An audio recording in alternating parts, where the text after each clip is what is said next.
Today, we continue the conversation with an educator turned social entrepreneur dedicated to championing for our kids.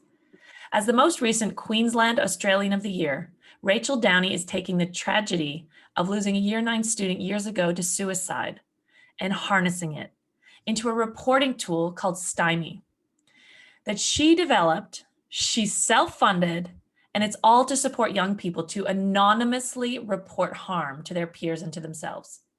In 2019, Stymie schools reported more than 48,000 notifications from concerned students. More than 600,000 students nationally have been exposed to this culture-changing tool because family violence, bullying, cyberbullying, depression, illegal activity, harassment, and self-harm are all being reported by these young people. Through Rachel's tireless effort towards a better culture of care in our schools, we are beginning to get a more clear picture of what young people are actually facing out there. Say something. This is her brilliant tagline. I love it. She wears it on her shirt. And I even said that to Nat. I'm like, have you seen her tagline? It's so good.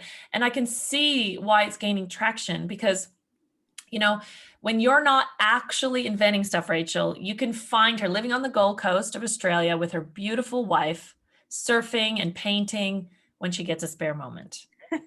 So, my friend, as an educator, can you did you ever think that preventing self-harm and bullying would be your primary focus? No, I guess, and we talk about this a lot when we speak with staff. I wanted to be an educator because I wanted to be the most awesome art and PE teacher that kids had ever experienced. I wanted to be like, come with me, we're going to do all this cool stuff. I had no idea I was going to be dealing with like divorce, family violence, homelessness, self-harm. We found students self-harming on campus. Like it's actually quite mind-blowing, the kinds of things that our kids are going through every day. So and I guess for us as educators, it's about quickly on the job developing some skills and some knowledge around how to deal with that stuff. It's pretty tricky some days. So clearly there's other educators in the school. And when that Year 9 student committed suicide, that real impact, what is it in you that had you take an action that was different than some other educators? Because there's nothing wrong with the actions everybody took, but I am very curious about you and how you harness that. I think I had a relationship with this kid and his family, like this really great teaching and learning relationship with this student, his family, and I would see him twice a day. We had roll call twice a day, so I check in the morning and the afternoons, and it was about getting those feelings that there was something wrong. But I think the biggest thing was that after he died, the students came forward with what I believe was life-saving information. They were the ones that told me that there was family violence and that he was being bullied. He was actually being hurt by somebody at home. And I just had these thought processes around, wow, this information would have been useful. And I actually think we could have used it to save his life. And I think I just had this moment. There's this really great quote by Lily Tomlin, actually. It says, I sit around and I go, why hasn't someone done something about this? And I really did. I had this lightning bolt moment of like, well, I'm someone. And that's what I want everybody to believe. And that's why I love being an educator. We're all a someone, and we've all got something inside us that we have been built to give. Simon Sinek says, we are here to give. And I think it's such a beautiful way to think about, humans and connection and humanity. So it was kind of probably a conglomeration of my upbringing, and also the relationship I had with that student, and the fact that I was the staff member that the other students came to and gave this information about what was actually going on in his life. So wow. Yeah, crazy. Yeah, goosebumps actually hearing when you said life-saving information and how people knew, and they just, like before Stymie, they didn't know how to bring it forward. And I want to get into that in a minute, because I think there's a psychology in what you've done that that you're like overcoming it. That's 48,000 people reporting, young Yeah. people, demonstrates that before that was not happening in that way. So you mentioned your upbringing, and tell me a little bit about your younger years growing up, and like when you were involved with this kid's family, were there things that were familiar for you, or tell me a little bit about growing up for you? There were definitely things that resonated with this kid's family, like his parents, step parents were experiencing all kinds of mental health issues and drug and alcohol abuse. Mm, And I had a pretty crazy upbringing. Like by the time I was 40, I'd lived in 44 homes. And some years, I'd lived in 3 different places and gone to 3 different schools. Like that's crazy to me. Like, and I guess, mum and dad always had this on again, off again relationship. mm, And there were mental health issues, quite serious ones, mm, drug and alcohol issues as well. And being the eldest child, the way that impacted on me was that I just had to quickly develop this sense of responsibility for what was happening in our home, because I had 2 younger sisters that I kind of needed to look after and make sure they were okay. mm, But some of the things were interesting. Like we didn't have any money for long periods of time. Like I mean, proper no money. mm, So some of my clothes were bought secondhand, and a family member had given my mum, I don't know why, but some school uniform dresses. Now, this was when I was going to school in Melbourne and you didn't have a school uniform. mm. So my mum made me wear a school uniform to school every day. Well, that's just like an immediate target for every piece of crap that you could imagine, right? Mhm. And whilst I think those experiences helped with my resilience, it also put me in this awkward place of not having any friends and Mm. having to deal with just getting smashed. Like I got physically smashed, I got Wow. emotionally smashed by the other kids. So I had to keep to myself a lot. Wow. Yeah. And So, like inside of a life where you're moving all the time yeah. and you're at school, like you said, wearing this uniform where it's like a beacon for I'm different. Like, pick me. Yeah. Pick me, the one who has the weird clothes, just, That's right. and just overcoming some of that. Do you have a chance inside of those moments? Because you said you were alone a lot, right? Yeah, Did you daydream? Did you dream something? Like, did you use absolutely. that as a coping mechanism? Tell me some of the things that would float around in your head with all that going on. So for a period of time, I always made up these fantastic stories for my sisters.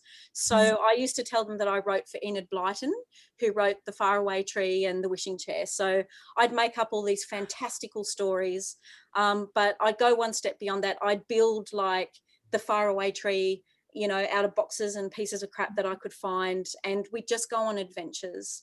I also invented a character called Mary the Fairy, which I'd set them up in the bedroom, and then I'd bolt into the kitchen, put a little torch into the tree, and we'd pretend that was, so there was a fair bit of sort of self-generated mm, escapism that was really creative. I mm, was always inventing stuff. And physically, I'm a bit of a nugget, so I was a physically kind of strong kid as well. So I used to pull bikes apart and just make stuff for them. And also too, like my main subject area was art teaching, so I've always had quite a creative brain. sure. And yeah, so I was into everything. I built my own guitar so I could learn how to play guitar because we couldn't afford one. So Wow. yeah, I'd be like, well, I want to do that thing. I can't afford it, but how can I still make it happen? So I was always inventive, definitely. Yeah, that's cool. I can hear how that now is playing out, but where it began. And so inside of having this creative, inventive spirit at home, and then you head to school and you're being thrashed, you're being bullied. Yeah. How do you maintain your spark and your light when all that's happening? Look, I would be lying if I said there weren't times where I didn't know how I'd do another day. Wow. But and this is, I think about this a lot, right? Mm, Sometimes I had to use my inbuilt resilience, everything I had just to get through my home life. And then I'd kind of pop up at school, and I don't know where some days I got through school. But then I think I put myself in a 12, 13, 14-year-old kid's body now, and then I add cyberbullying on top of that. I don't know how well I would have coped with that kind of a situation. But I guess the spark came from, even though I felt like so many grown-ups around me tried to blow it out, I just had this way of being able to go, it's not about you, this is about them. It's not about you, this is about them. And from a very young age, I remember saying to these girls in particular who were bullying me, I remember leaning into that situation going, are you okay? Oh, wow. Because I think the reason you might be hurting me is because someone's hurting you. Oh, wow. And it stopped. And I found really early this way to figure out how to combat that kind of behavior with kindness, actually. And it's actually a technique that we teach kids in schools now, because it works. It actually works, rather than retaliating or telling them to stop or being very upset. There are ways that you can harness what they've given you and actually hand it back to them and say, I don't want it. So I think that was inbuilt. And I think I also recognised that I behaved a certain way on some days because of what was happening at home. And I think I just put that link there with those other kids, that maybe they were being revolting to me because they just didn't know any other way to behave. And I forgave them for that. Love that you're bringing this up, because I'm seeing that you have a compassion for all sides, and it's not just down with the bully. It's actually understanding, and that Stymie is a reporting tool, but it's much bigger than that. So huge. Go a little deeper into when you go into a school and you help them deal with, so people, when something gets reported, that's one thing, but then what do you do about it? So can you Nat was explaining this to me last night, because her understanding, but I want to hear from the source. Why is it important to have a structure around what to do about the reporting? Yeah. So have you heard the phrase, hurt people hurt people? Yes. It is such an important little collection of words. I'm not making excuses for people who have poor behavior, but certainly when we talk about kids, you know, we can get children who behave in the most abominable ways, but there is always a reason for that behavior, right? So there are very few kids, and I talk about this a lot, there are very few kids who just pop out being a psychopath, right? It's a very, very small percentage of humans. So I guess, you know, all of this is around, all of it has to be around compassion, you know, figuring out why a child is treating or targeting a child for a reason, and then making sure that you're working with the child who is that target of harmful action as well. So the way that Stymie works is that the notifications are anonymous. So when the school receives it, let's say this notification was about Rachel Downie, they will privately and confidentially go and find Rachel Downie, and then they'll sit down with her and say, Rach, is there some stuff going on for you right now? And that process of rehumanizing that kid is a life-changing conversation some days. Wow. Because when kids are bullied or harmed, when any of us are, one of the first things that starts to happen is that we become dehumanized. And that's a very deliberate thing sometimes in terms of what other people are trying to do. They're trying to treat you like less of a human. Right. So it's important for, you know, in the first instance, to let that person know that you've got some people on your team. Now let's make some decisions together about how we're going to move forward. Yeah, right.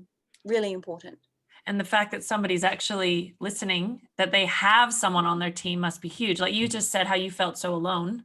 Yes. And knowing that you're not alone would be an incredible first step. And I love what you're sharing, because I'm quite passionate inside of this. When I was at school as well, around some of the psychology courses I was taking, I was always seeing that it was an outcome of, like a result of something Yep. that happened. And, you know, you only have to look at the stats of people who were sexually abused, and you just see these patterns, you know? And so I see that you're really on the front lines of that. And what do you reckon is up with this anonymous nature? So there's something about anonymity that gives people power and wings. What do you think, and what do you talk about in terms of the power of this anonymous nature of what you're providing? I love this. It's about courage. So one of our company values is courage. We have the courage to ask for what we need. We have the courage to step out of our comfort zones and respectfully challenge the status quo. That's how we talk about courage. And I don't think we do enough work with young people around courage. And particularly in conversations, because we've got these things, right? You can say whatever you want. So when you're having those feelings around, oh, I really need to have this conversation, but it's just too uncomfortable, we can default to that piece of technology, because it delivers that message for us and takes us out of having to face, you know, Brene Brown says it's 8 seconds, that 8 seconds of not feeling comfortable. So I think we need to explicitly teach that skill, you know. So, and I talk about courage and fear only ever existing in parallel, right? You don't need to be courageous if you're not frightened of something, do you? So, and I like to share that, you know, I said to you before, I'm 50 in a minute, right? So of course I'm having a midlife crisis. So instead of getting like a sports car, I got a mountain bike. All right. So I thought I'm going to do downhill mountain biking, idiot. All right. And the reason why I thought that was because I ride motorbikes, and I used to do a fair bit of BMX stuff when I was younger. So I knew my bike skills were good, right? So here I am at the top, like I'm at the mountain and I'm ready to do my first run. Okay. And my body felt good. My bike felt good. What do you think happened? Yeah, crash. Yeah, boom. So, broken ribs. Oh no, sorry. Itches in my guts, and a massively bruised ego, cracked cheekbone, you know. But the only reason that happened was because my courage wasn't there, and I was self-doubting, and I started having all these thoughts around, you're 50, you're an idiot, should you be doing this? Only kids do this. Whereas physically everything was fine. So physically, in a tricky conversation, we know kids can talk, we know they can converse, we know that they can be kind, but what they lack is that ability to brave, let's say, that 8 seconds of massive amounts of uncomfortability when that fight or flight is coming in, and just taking a deep breath and going, what I really need to tell you is this. I don't like you, or I do like you, or I don't like how you treat me, you know, or I don't like how you treat them. We don't treat people like that here. So that's the first thing, courage. And the second thing is peer expectation. In the last 10 years in education, I've never seen anything like it, this exponential heaviness around it's so important what people think of me, but even people I don't know, you know, hence the likes and hearts and all of that kind of stuff. So, you know, I've spoken at length with kids around, I know what's happening over there to that person is really bad, but I'm more worried about what these people over here will think of me if I go and stop that from happening. And that's where we need parents at home to do more work around, you know, we need to stand up for people.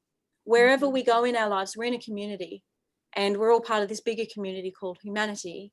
And it's so important that we can develop enough courage to be able to go and interrupt the harm that's happening over there in a safe and kind and respectful way, because that's what we're here for.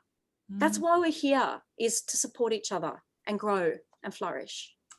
I just thought about how you've created this little portal for people, like the anonymity of reporting allows someone who may not have that 8 seconds, like they don't have the muscle built fully, right? So they can report.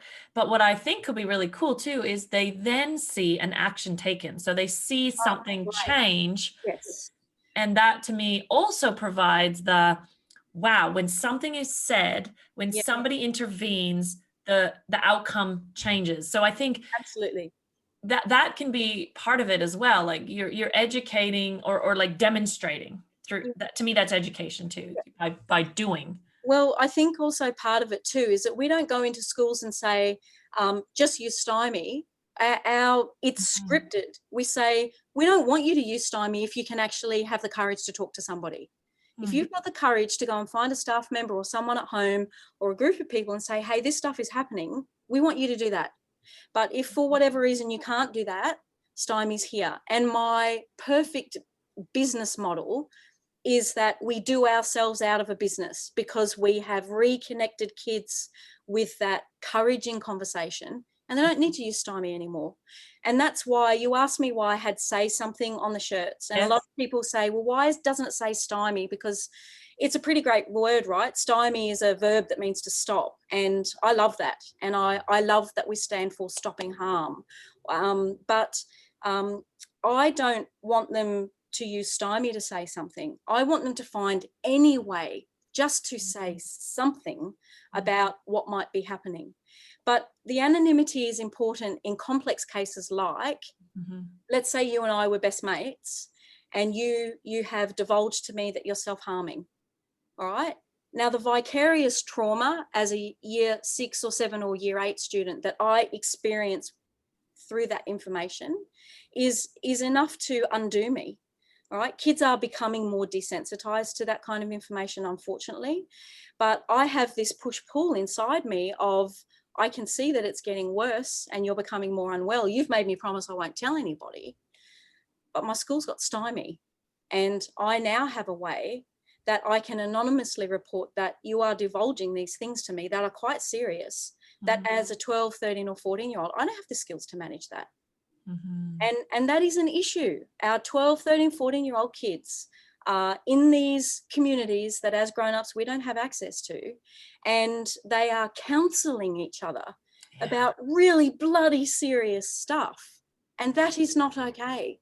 And by the way, this is not just kids. Like when you were sharing that, I got this vision when I was in my 20s of finding out that a friend was cheating on her husband. Oh, And like, you should hear the conversations that older people have around that. Like, it was so complex. Like we were in some 90210 episode. And it's like, to me, it's like you're working out your own morality in some ways, like you just said, is it better to look good, to be liked, or you're battling that whole thing about what's the right thing, what is it? And so Stymie for me gives a real, just, okay, I'm going to do that. It's not complicated anymore. And the other thing is too, that the kids don't need to remain anonymous. Like there's a big box that says what happened. And there are heaps of schools that tell us that kids will say, well, all of this stuff is happening and it's all quite big. And by the way, my name's Rachel, I'm in 9S. And if you want to talk to me some more, you can. So kids are also using it as a way just to make that first contact and to open up the conversation. And the other thing that we've allowed students to do as of about a month ago, they can actually self-report to the platform and say, hey, I need to see a counsellor. And the reasons that I need to connect with a counsellor is this and this and this. So we've recognised that COVID has accelerated, some pressures that our kids are going through and exposed them to a lot of things, like it has all of us. Like as a grown-up, a pretty well-adjusted grown-up, I think, as a pretty well-adjusted grown-up, I've had my struggles. So we've allowed kids to self-report for counselling help if they want to as well. Yeah, So that's awesome. that'll be important, I think. Yeah, it's just so important, the work that you're doing, and you can see the differences you're making. I'd love an example. Like, give me an example of a reporting and how it was handled, where it was like, we're doing the work. Like, this is good work. Okay, so last week I got an email from a principal, and it's important actually just to note, we don't receive the notifications, all right, for privacy reasons. When a student clicks send, it goes directly to the school. But obviously I have schools feedback to me, sometimes 20 times a day about what they've discovered. So I got an email earlier this week about a child in their school, and the principal said, Rachel, I can't give you the details, but we just wanted to thank you as a community because our kids used Stymie to save a boy's life yesterday. Sorry, I get a bit wiggly when I think about those things.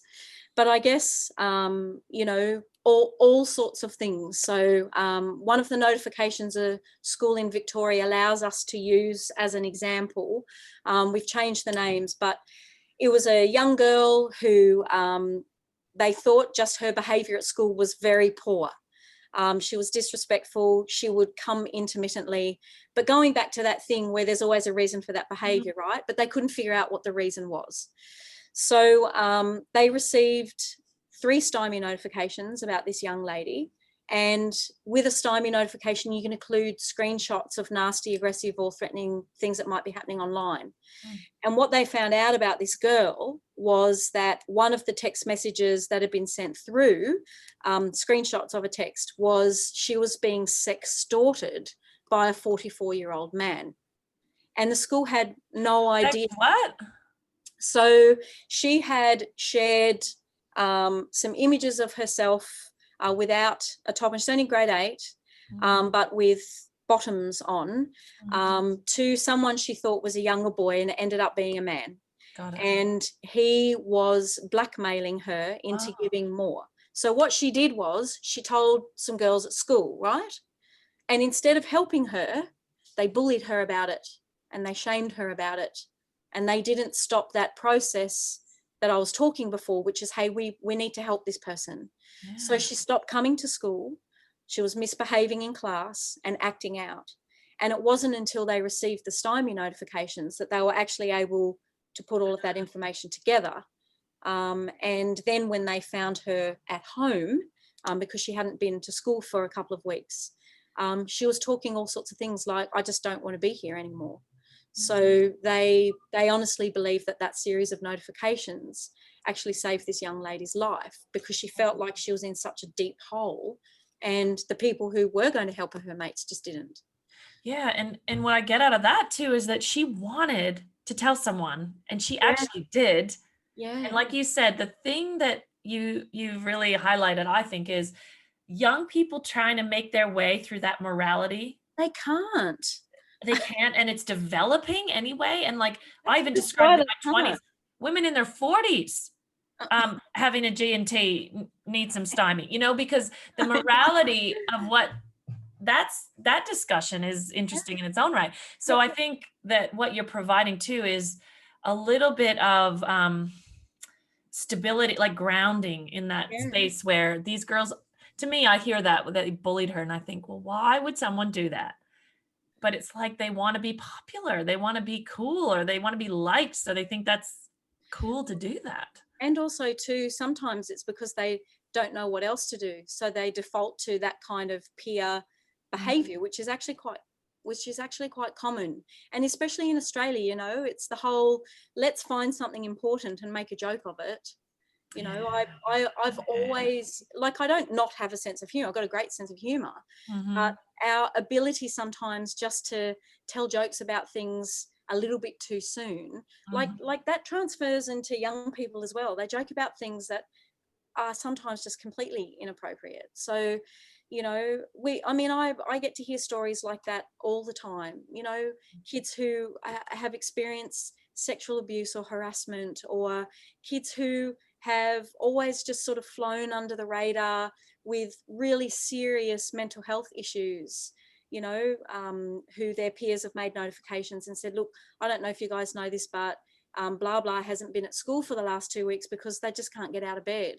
Wow. You know, so, awesome. You know, this award's been really interesting because people have said, this is amazing and you're amazing and what you and Amanda have built is just wonderful. But it is a great idea. But this award and this work and the accolades, it belongs to the kids, because Stymie is an amazing idea. But if the kids didn't use it or they didn't use it responsibly, it wouldn't be a thing. So I think we massively underestimate how awesome kids are every day. I really do. It is such a privilege for me to work in this space with young people every day, because I think they have a hard gig at the moment, and when we hear statistics like 25% of young Australians are unhappy with their lives, that just busts me. And we really need to drill down and look at why their resilience seems to sort of be crumbling away. It's tough. And I'm so glad you brought up the award, because I can see that, what it means to you and how you reinvest that award like right back into the kids. And so my last question is really about, how do you see your next steps? So like I get that for you, this is like a beginning and it's already doing great work, but what is it going to take from you in this next year in order to have this continue to grow and be impactful for young people? Well, I guess my first goal is that there are 9,500 schools in Australia, right? I think every child should have access to what we've built. That's my first goal. Sure. My second goal is that 1 in 5 young Australians, kids, experience food insecurity. And I want what we generate in terms of the cash flow that we get from schools for access to Stymie. We run breakfast programs in schools, and I want to continue to be a part of a solution in terms of food insecurity. And I'm also, really passionate about the, our community, LGBTIQA plus community as well, especially young people. And I want to look to doing more work in that area as well. So I guess I will continue on, just this track of honouring and loving, I call them our kids. Because I've had such an eclectic career in education, and it's been so amazing. I've worked in schools where we don't have 2 cents to rub together, and then really schmancy schools where we've got everything and then some. But issues like family violence and divorce and bullying, like, it doesn't discriminate. It doesn't matter which community you're in. And I guess I just know that school is sometimes a child's best experience of their life. And I want to provide a soft place for them to fall. And just in case, they've slipped through some of those cracks. So I'm just going to keep going. That's what we're doing. I'm just going to keep going. Let's go. Yeah. And just hearing, like, if the listeners today can't feel the importance and also how targeted, I just feel like you're exactly where kids need you to be right now. And so that you're doing the work is amazing. And just even thinking about the facilitators on the other end, like the education that you're providing. I just love hearing about compassion when it comes to bullying versus hate, because I feel sometimes it's so confronting that we just want to hate on. But I'm pretty passionate that everybody does something because something's happening to them as well. Oh, absolutely. And I guess one of the things that I like to leave kids with is that, in this environment, and we all need to think about this in our workplaces, in our families, you are the boss of how people are treated here. That's actually your job. Every single one of us is in charge of what it feels like to either be at this school or in this workplace. And that's where that, why isn't someone doing something about this really rings true. If you are not happy with the culture that you are sitting in, change it. It only takes that moment of courage to actually gather some people with you. You don't have to do it by yourself. So many times you'll talk to other people about, wow, this feels a bit shit. Does it feel the same for you? How about we look at supporting each other in making a change? You don't have to do it by yourself. So my advice is that if you're feeling it, you're not the only one. So just get some great people around you, move forward.